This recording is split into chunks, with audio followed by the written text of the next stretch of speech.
여러분들 우리가 성경을 보면 엘리야 선지자에 대한 스토리가 상당히 많이 있습니다.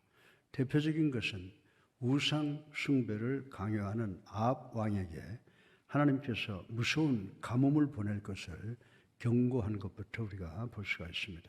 엘리야는 3년 만에 가뭄 끝에 은신처에서 나와 450명의 바알 선지자들에게 누구의 하나님이 진정한 하나님인가 대결을 하자라고 도전을 했습니다.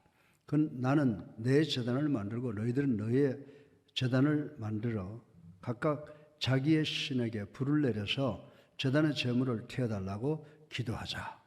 그리고 어느 신이 먼저 하늘에서 불을 내려 제물을 태우는가를 통해서 진정한 하나님임을 결정하자라고 제의를 했습니다. 그래서 바알 선지자들이 먼저 하루 종일 바알에게 제사를 드리다가 응답이 없자 칼로 가슴을 긋고 난리를 부리다가 포기하고 말았습니다. 그러나 엘리야는 여호와 하나님께 아주 간단한 기도를 올리자 여호와 하나님께서 하늘로부터 불을 내려서 제물뿐만 아니라 또랑의 물까지 다 태우는 기적을 만들어 내셨습니다. 그때 그 주변에서 엘리야와 바알 선지자들의 대결을 바라보던 이스라엘 백성들은 엘리야 앞에 무릎을 꿇고 엘리야가 옳도다. 여호와는 그는 하나님이시로다 라고 고백한 말씀이 오늘 본문에 기록되어 있는 것을 우리는 읽었습니다. 이러한 여론에 힘입어 엘리야는 450여 명의 바알 선지자들을 모두 사형에 처해 이단자의 뿌리를 완전히 뽑으려 했습니다. 그런 후에 엘리야는 모든 국민들이 회개했으므로 여호와 하나님께서 가뭄의 땅에 단비를 내려주실 것을 예언을 하였습니다. 엘리야가 예언한 대로 여호와 하나님께서는 처음에는 손바닥만한 구름을 보내주시더니 이스라엘 민족이 간절히 원하는 단비를 내려주셨습니다. 그런데 문제는 이런 기적을 불러온 위대하고 경건하고 용기 있고 기도의 사명자인 엘리야가 불과 몇 시간 후에 아합 왕비인 이사벨의 협박을 듣고 야 내가 죽는 것이 더 낫겠다라고 로뎀나무 아래서 절망하는 것을 볼 수가 있습니다. 엘리야가 왜 낙담과 좌절에 빠져 있었는가를 분석해보고 하나님께서 엘리야에게 어떤 해결책을 주셨는가 이 두 가지를 심도 있게 생각을 해보려고 합니다. 그런데 현재 우리는 정치, 경제, 사회, 교육, 윤리, 도덕 문제 등등과 코로나19와 같은 무서운 질병을 통해서 낙담과 좌절할 수밖에 없는 시대에 살고 있는 우리도 이 3000년 전에 씌어진 이 말씀을 통해서 우리 모두가 교훈받고 은혜 받기를 주님의 이름으로 축원합니다. 오늘 설교 본론의 첫째로 엘리야가 죽었으면 좋겠다라고 생각할 만큼 낙담하고 좌절했던 그 원인이 무엇인가를 생각을 해보겠습니다. 첫째로 엘리야가 낙담과 좌절에 빠지게 된 원인은 그가 인간의 본능인 혈기를 갖고 태어났기 때문이라고 말씀을 드릴 수가 있습니다. 여러분 중에 어떤 분은 대단히 낙천적인 성격을 소유하신 분이 계실 것입니다. 이런 분은 하늘에 천둥벼락이 쳐도 놀라지도 낙담과 좌절하지도 않습니다. 이런 사람은 다른 사람이 자기에게 어떻게 하는가에 대하여도 전혀 관심을 갖고 있지는 않습니다. 그러나 단점으로는 이런 분이 한번 낙담과 좌절에 빠지면 일어나지 못하게 된다는 것입니다. 반면에 어떤 사람은 순간적으로 산 정상에 올랐다가 순간적으로 깊은 계곡으로 떨어지는 분들이 계십니다. 이런 분은 마치 오뚜기처럼 넘어지면 즉시 다시 일어나게 됩니다. 이런 분들은 정확하고 집요한 성격을 가진 완벽주의자들이라고 말씀을 드릴 수가 있습니다. 그런데 이런 분들은 언제나 밝음보다는 어둠이 올 가능성을 보므로 늘 준비하면서 사는 장점이 있다라고 하는 것입니다. 나는 이 세상에 살아있는 불행한 사람이다. 내가 이대로 산다는 것은 불가능하다. 따라서 내가 이렇게 살 바에는 죽어야 한다라고 생각을 한다는 것입니다. 여러분들 이 말은 누가 한 말인지 아십니까? 여러분이 잘 아시는 에이브라함 링컨 대통령이 고백한 말이라고 하는 것입니다. 이 세상의 위대한 정치가들과 목회자 중에 이런 완벽주의, 즉 실망과 좌절에 빠질 수 있는 가능성의 성격의 소유자들이 우리 주변에 참으로 많이 있다는 것입니다. 에이브라함 링컨, 윈스턴 처칠, 마틴 루터, 찰스 스펄전 등등 바로 이런 사람이었다고 하는 것입니다. 저는 모세와 사도 바울도 이런 성격의 소유자일 것이다라고 추측을 해봅니다. 여러분은 어떤 성격이고 저는 어디에 속한다고 생각을 하십니까? 그런데 엘리야 선지자가 바로 이런 혈기를 갖고 있고 주의적 성격의 소유자라고 생각이 되어집니다. 엘리야가 낙담하고 좌절하게 된 이유는 본능적으로 항상 승리만을 꿈꾸는 완벽주의자였기 때문이라고 말씀을 드릴 수가 있습니다. 정상을 점령한다라고 하는 것은 대단한 성취라고 합니다. 그러나 문제는 정상을 정복하고 나면 오직 한 가지 길밖에 없습니다. 그것은 밑으로 내려오는 길밖에 없는 것입니다. 어떤 젊은 사람이 돈을 많이 버는 것을 목표로 세워놓고 열심히 노력해서 자신의 목표를 달성을 했습니다. 대단히 기쁘고 감정이 고무되어 있었습니다. 그런데 며칠이 지나고 나니까 마음이 무겁고 서글퍼져서 통곡을 합니다. 왜 그러냐는 아내에게 그 이유를 설명할 수 없다고 합니다. 역사에 보면 알렉산더 대왕이 세계를 정복하고 통곡을 했는데 그의 변은 이제 내가 점령할 땅이 더 이상 없구나 라고 통곡을 했다고 하는 기사가 있습니다. 여러분이 그렇게 원하던 부귀영화를 다 이뤄놓고 나면 며칠이 지나고 나면 틀림없이 실망과 좌절감이 찾아오게 될 것입니다. 그러나 여러분은 이렇다고 해서 근심하고 걱정하고 두려워할 때가 아니라는 것을 아셔야 됩니다. 믿음을 가지고 그 어렵고 힘든 상황을 뚫고 나가야 되는 시간인 줄로 믿으시기를 주님의 이름으로 축원합니다. 둘째로 엘리야가 실망하고 좌절한 또 하나의 원인은 그 사람의 경망함 때문이라고 생각할 수가 있습니다. 엘리야는 이사벨의 협박 때문에 겁을 먹었습니다. 아방은 엘리야가 어떻게 모든 바알 선지자를 다 죽였는지 이사벨에게 정확하게 보고를 했다고 하는 것입니다. 열왕기상 19장 2절에 보면요, 이사벨이 사신을 엘리야에게 보내어 이르되 내가 내일 이맘때에는 반드시 내 생명을 저 사람들 중 한 사람의 생명과 같게 하리라. 그렇게 하지 아니하면 신들이 내게 벌 위에 벌을 내림이 마땅하니라 한지라 라고 공갈 협박을 했습니다. 이사벨은 엘리야의 생명을 요구하고 있습니다. 여러분도 이런 사정에 놓인다면 대단히 낙심하고 좌절할 수밖에 없을 것입니다. 엘리야는 내가 지금 바알 선지자를 상대로 큰 승리를 했다고 치더라도 이사벨이 아직도 이 나라를 다스리고 있지 않아? 세상은 변한 것이 없다라고 실망할 수가 있다고 하는 것입니다. 그래서 엘리야의 자신감, 자기의 정체감이 무너지기 시작을 합니다. 따라서 낙담과 좌절을 일으키는 근본적인 원인은 아무것도 중요한 것이 없다고 느끼는 경망함 때문이라고 말씀을 드릴 수가 있습니다. 매사에 있어서 과거로 회개합니다. 그리고 여러분이 경제적으로 규모 있고 절제 있는 삶을 살겠다고 결심하고 열심히 벌어서 은행빚과 자동차 할부를 갚습니다. 그러나 그 모든 것이 끝나고 나면 또 새로운 은행빚을 지고 새 차를 구입해서 할부를 내야 한다고 하는 것입니다. 과거로 되돌아갑니다. 여러분, 엘리야가 이사벨의 협박에 대해서 어떻게 반응을 했는지 아십니까? 열왕기 19장 3절에 보면 자기의 생명을 위하여 도망하였다라고 기록이 되어 있습니다. 여러분은 이 현상을 저에게 설명할 수가 있겠습니까? 한순간은 450대 1의 대결에서 450명의 바알 선지자들을 눈 한 번 부릅뜨는 것으로 거꾸러뜨린 엘리야가 일개 여자의 협박에 겁을 집어먹고 걸음아 날 살려라 라고 도망을 했다고 하는 것입니다. 셋째로 엘리야가 실망하고 좌절한 또 하나의 원인은 피곤 때문이라고 말씀을 드릴 수가 있습니다. 엘리야는 3년 동안 눈코 뜰 사이 없이 팽이 돌듯이 살았습니다. 바알 선지자들과 정신적인 대립을 했습니다. 그리고 아합 앞에 나가느라 30여 킬로미터를 달렸습니다.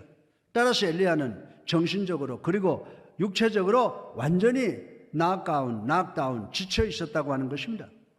여러분이 건강한가, 얼마나 활동적인가, 얼마나 열정적인가와는 관계없이 여러분의 정신적, 육체적 재원은 한계가 있다는 사실을 여러분들 아셔야 된다라고 하는 것입니다. 따라서 여러분이 피곤하면 할수록 낙담과 좌절의 늪으로 빠질 가능성이 더 높다라고 하는 것입니다. 넷째로 엘리야가 실망하고 좌절하게 된 또 하나의 원인은 고독이라고 하는 것입니다. 열왕기상 19장 4절 상반절에 자기 자신은 광야로 들어가 하루길쯤 가서라고 하는 말씀이 기록이 되어 있습니다. 엘리야는 자기 주변의 사람들과 가까운 사람들로부터 자기 자신을 격리시켰습니다. 여러분은 여러분이 혼자라고 느껴질 때, 사랑받지 못한다고 생각되어질 때, 남들이 나를 원치 않는다고 생각되어질 때 여러분은 낙담과 좌절의 입구에 서 있게 된다라고 하는 것입니다. 여러분들은 여러분들의 삶 속에서 자살을 가장 많이 하는 세대가 어느 세대인지 아십니까? 10대? 아니면 혈압이나 가부? 아니면 가정과 직장에 문제가 있고 사업에 실패한 사람들이라고 생각을 하십니까? 아닙니다. 75세에서 80세의 고령자들이라고 하는 것입니다. 그러면 이들의 문제가 무엇입니까? 바로 고독이라고 말씀을 드릴 수가 있습니다. 본문의 엘리야도 지붕 위에 홀로 앉아있는 새처럼 고독을 느꼈다고 하는 것입니다. 엘리야가 낙담과 좌절하게 된 원인은 혈기, 경망함, 피곤함, 그리고 고독이었다고 하는 것입니다. 따라서 우리 모두는 우리의 혈기와 경망함과 피곤함, 그리고 고독을 물리치시고 하나님께로부터 오는 위로를 통해서 활기차고 복된 삶과 복된 미래를 갖고 살아가시는 우리 모두가 되기를 주님의 이름으로 축원합니다. 둘째로, 마지막으로, 그러면 하나님께서는 엘리야를 낙담과 좌절에서 일으켜 세우기 위해서 하신 일이 무엇인가를 생각을 해보겠습니다. 하나님께서 엘리야를 위해서 역사하신 4가지 사역을 제가 말씀을 드리려고 합니다. 저는 하나님께서 여러분을 위해서도 엘리야에게 하셨던 이 사역을 그대로 하실 줄로 믿습니다. 첫 번째로 하나님께서는 엘리야를 낙담과 좌절로부터 일으키기 위해서 휴식을 취하게 하셨다라고 하는 것입니다. 열왕기상 19장 5절로 6절에 보면은 로뎀나무 아래 누워 자더니 천사가 그를 어루만지며 그에게 이르되 일어나서 먹으라 하는지라. 본즉 머리맡에 숯불에 구운 떡과 한 병 물이 있더라. 이에 먹고 마시고 다시 누웠더니 라고 했습니다. 예. 여러분들, 하나님께서 낙담하고 좌절한 엘리야에게 제일 먼저 해주신 것은 그로 하여금 쉬게 했다는 것입니다. 여러분은 여러분이 세우는 목표를 성취할 때 만족을 느낍니다. 그 여러분은 무엇을 하든지 최선을 다하려고 합니다. 그것은 대단히 좋은 삶의 자세라고 말씀을 드릴 수가 있습니다. 왜냐하면 마태복음 22장 37절을 보면 내 마음을 다하고 목숨을 다하고 뜻을 다하고 힘을 다하여 주 너희 하나님을 사랑하라 라고 말씀하셨기 때문입니다. 그러나 우리들은 극단적으로 피곤해질 때까지 우리 자신을 몰아치는 경우가 있다고 하는 것 여러분 인정하실 것입니다. 왜 그런지 아십니까?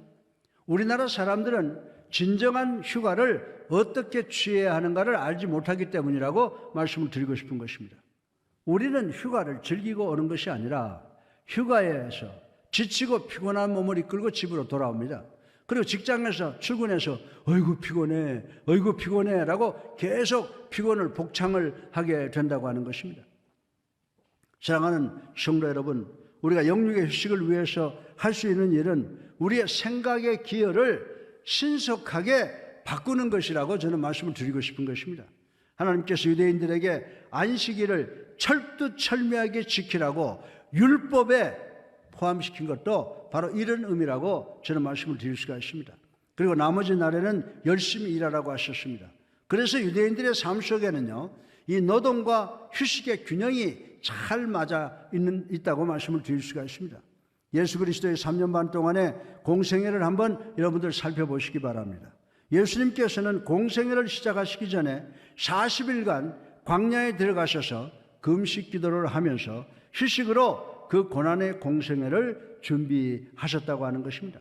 예수님께서 오병이어의 역사로 수많은 군중들을 먹이시고 천국 비밀을 설교하셨습니다. 그런 후에 군중들을 피해서 휴식을 취하고 기도하기 위해서 제자들을 데리고 바다 건너편으로 하고 가셨다는 말씀이 기록되어 있는 것을 우리는 잘 알고 있는 것입니다. 저는 교회 일과 학교 일 그리고 체육계를 함께 했지만은 사실 돌이켜보면요, 한 가지도 제대로 못한 것 같습니다. 그러나 한 가지는 지금까지 잘하려고 애쓰는 것이 있습니다. 그것은 대단히 계획적이고 우선순위에 입각해서 일을 하고 순간순간 휴식을 취하려고 노력을 하는 것입니다. 저는 집에 들어오면요, 가능하면 나가지 아니하고 집에서 휴식을 취하려고 노력을 하고 있습니다. 그리고 이동 중에 차 안에서도 아무리 짧은 시간이라도 숙면을 취하려고 노력을 하고 있습니다. 제가 지난번 비행기 안에서 기독교 잡지를 한 권 읽었는데 목사님들은 적어도 연간 6주간의 휴가가 필요하다고 기록되어 있는 것을 읽어본 적이 있습니다. 그리고 그 교회에서 그렇게 못해주면 교인들이 10주간 정도 휴가를 각오할 필요가 있다라고 말을 했습니다. 무슨 말인지 아시겠어요? 쉽게 말해서 여러분이 목사님에게 1년에 적어도 6주간 휴가를 주지 아니하면 여러분이 교회에 와서 목사님의 설교를 들으면 설교가 제대로 준비가 안 돼 있어서 계속 지루하게 만들어서 여러분을 졸리게 만든다, 그런 의미라고 하는 것입니다.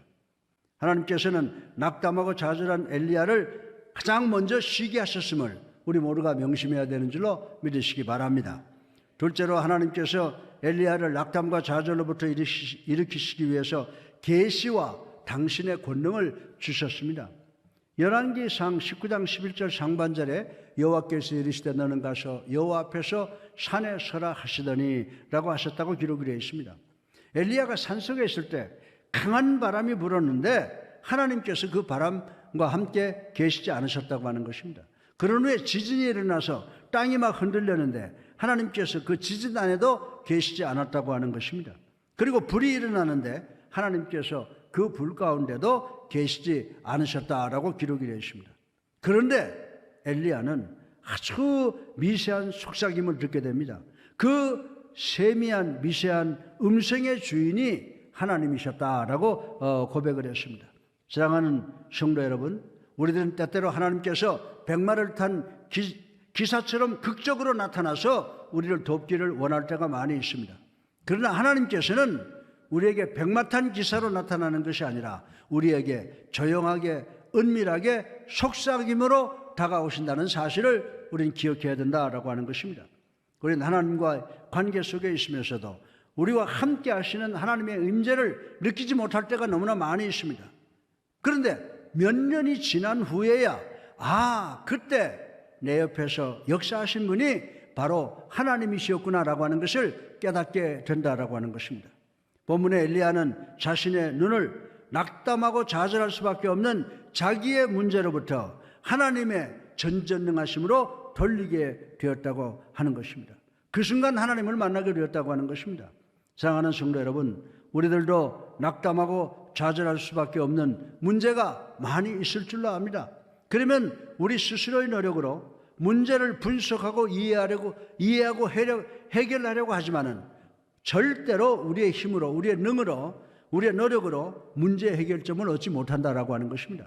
그러나 우리는 우리의 시선을 하나님의 전전능하심으로 옮기게 되면 우리의 창조주 하나님의 그 권능에 의해서 우리의 문제는 점점 적어지고 우리의 문제가 해결되는 역사가 일어날 줄로 믿으시기를 주님의 이름으로 축원합니다. 시편 42편 5절에 보면요, 내 영혼아 내가 어찌하여 낙심하며 어찌하여 내 속에서 불안해하는가. 너는 하나님께 소망을 두라. 그가 나타나 도우심으로 말미암아 내가 여전히 찬송하리로다. 아멘. 예. 사랑하는 성도 여러분, 여러분이 여러분의 시선을 여러분 자신으로부터 전전하신 하나님께 돌릴 때 여러분의 문제가 해결되는 시점인 줄로 믿으시기 바랍니다. 여러분의 질병이 치료되는 시점인 줄로 믿으시기를 주님의 이름으로 축원합니다. 셋째로 하나님께서는 엘리야를 낙담과 좌절로부터 일으켜 세우시기 위하여 새로운 사명을 주셨다는 말씀이 기록되어 있습니다. 하나님께서는 미세한 음성을 통해서 엘리야에게 물으십니다. 엘리야야, 너 지금 여기서 무엇을 하느냐라고 물으셨습니다. 열왕기상 19장 4절에 보면요, 이 엘리야가 대답을 합니다. 내가 만군의 하나님 여호와께 열심히 유별하오니 이는 이스라엘 자손이 주의 언약을 버리고 주의 제단을 헐며 칼로 주의 선지자들을 죽였음이오며 오직 나만 남았거늘 그들이 내 생명을 빼앗으려 하나이다 라고 하나님께 호소를 했습니다. 그 말을 듣고 하나님께서 본문 15절로 18절에 엘리야에게 뭐라고 말씀하십니까? 엘리야야, 너는 충분히 휴식을 했으니 이제 내가 너에게 새로운 사명을 주겠노라. 너는 가서 새로운 왕을 세우라. 선지자를 일으키기 위해서 신학교를 설립해라. 그리고 너는 잘못 생각하고 있다. 지금 너는 현재 혼자가 아니다. 아직도 바알에게 무릎 꿇지 않는 자가 7,000명이나 있다라고 위로하였던 것입니다. 사랑하는 성도 여러분, 우리가 실망하고 좌절하고 있을 때 우리는 동정받을 필요가 없습니다. 우리는 새로운 목표와 새로운 도전이 필요한 것이지 주변의 동정이 필요한 것이 아닌 줄로 믿으시기 바랍니다. 여러분이 실망하고 좌절할 때 대단히 나쁜 습관을 만들 수가 있습니다. 여러분은 이제 아이고 나는 이래 봐도 저래 봐도 할 수 있는 일이 없다 라고 좌절하고 소파에 누워서 빈둥빈둥하고 먹기나 하자라고 과식을 해서 비만이 되고 그리고 술과 약물에 중독이 되어 고지망태가 되어 여러분 자신을 스스로 파괴시킬 수가 있다라고 하는 것입니다. 여러분은 여러분의 문제 해결의 능력을 소유하기를 원하십니까? 예, 그러면 위로나 동정을 바라지 말고 새로운 자극이나 도전을 선택하시고 새로운 사명을 위해서 기도하시는 여러분 되시기를 주님의 이름으로 축원합니다. 넷째로 하나님께서 엘리야를 낙담과 좌절로부터 일으켜 세우시기 위해서 새로운 친구를 주셨다고 하는 것을 우리는 기억을 해야 됩니다. 그 친구는 자기 수하에서 공부하던 엘리사였던 것입니다. 열왕기상 19장 16절에 하나님께서 엘리야에게 말씀하십니다. 너는 또 nim시의 아들 예후에게 기름을 부어 이스라엘의 왕이 되게 하고 또 아벨 무올라 샤밧의 아들 엘리사에게 기름을 부어 너를 대신하여 선지자가 되게 하라 라고 말을 했습니다. 엘리사는요, 자기 스승인 엘리야와 똑같은 영적 목적과 도전을 갖고 있는 젊은이였습니다. 그리고 엘리사는 자기 스승인 그 무서운 엘리야를 사랑하고 스승인 엘리야에게 대단히 신실한 사람이었다라고 하는 것입니다. 반대로 엘리야는 자기의 제자 엘리사를 자기보다 더 훌륭한 선지자로 만들었습니다.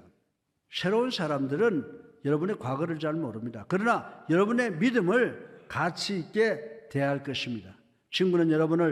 이런 친구는 여러분을 위로하고 격려하고 영감을 불어넣어 주어 여러분이 자신을 갖게 하는 그런 도움을 주는 분들이라고 말씀을 드릴 수가 있습니다. 여러분들 전도서 4장 9절로 10절 말씀 잘 아시죠? 두 사람이 한 사람보다 나으면 그들이 수고함으로 좋은 상을 얻을 것이라. 혹시 그들이 넘어지면 하나가 그 동물을 붙들어 일으키려니와 홀로 있어 넘어지고 붙들어 일으킬 자가 없는 자에게는 화가 있으리라. 아멘. 여러분이 낙담과 좌절에 빠져 있으면 고독을 씹으며 만족해하고 누워있지 마시길 바랍니다.